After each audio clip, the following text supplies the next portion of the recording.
بسم اللہ الرحمن الرحیم۔ شروع اللہ کے نام سے جو بڑا مہربان نہایت رحم والا ہے۔ ناظرین السلام علیکم۔ آج ہماری کہانی ہے زیادہ نیک بننے کی کوشش۔ کہتے ہیں ایک شخص گھر آیا تو اس کی بیوی نے کہا، ہمارے غسل خانے کے پاس جو درخت ہے اسے کٹوا دو۔ میری عادت گوارا نہیں کرتی کہ جب غسل کر رہی ہوں تو پرندے کی نظر مجھ پر پڑے۔ وہ بیوی کی اس بات سے بہت متاثر ہوا اور درخت کٹوا دیا۔ وقت گزرتا رہا۔ ایک دن وہ خلاف معمول اچانک گھر آیا تو دیکھا بیوی کسی مرد کے ساتھ مشغول تھی۔ اسے بہت دکھ ہوا۔ وہ اپنا گھر بار چھوڑ کر بغداد چلا گیا اور وہاں اپنا کاروبار شروع کر لیا۔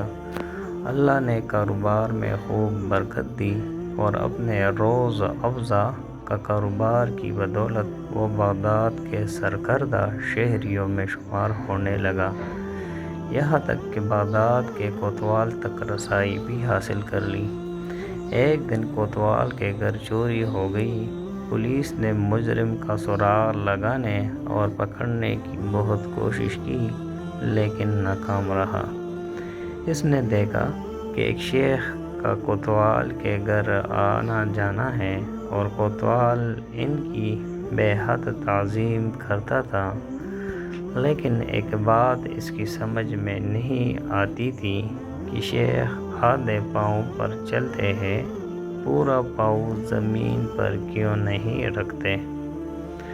اس نے کسی سے وجہ پوچھی تو اسے بتایا گیا، یہ پورا پاؤں زمین پر اس لیے نہیں رکھتے کہ کہیں کیڑے مکوڑے نہ کچلے جائیں۔ وہ شخص فوراً کوتوال کے پاس گیا اور اسے کہا، جان کی امان ہو تو عرض ہے، آپ کی چوری اس شیخ نے کی ہے۔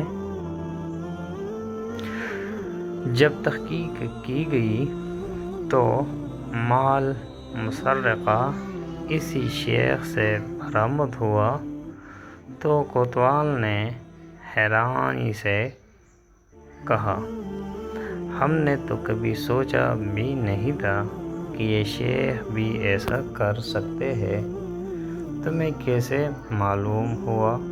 اس نے کہا، میرے گھر میں ایک درخت تھا جس نے مجھے نصیحت کی تھی، جو لوگ ضرورت سے زیادہ نیک نظر آنے کی کوشش کرتے ہیں وہ عموماً نیک نہیں ہوتے۔ تو ناظرین، یہ تھی آج کی کہانی، زیادہ نیک بننے کی کوشش۔ اگر آپ ہمارے چینل پر نئے ہیں اور مزید ایسی کہانیاں دیکھنا چاہتے ہیں تو ہمارے چینل اردو کہانی کو سبسکرائب کریں۔ ملتے ہیں اگلے ویڈیو میں، تب تک کے لیے اللہ نگہبان۔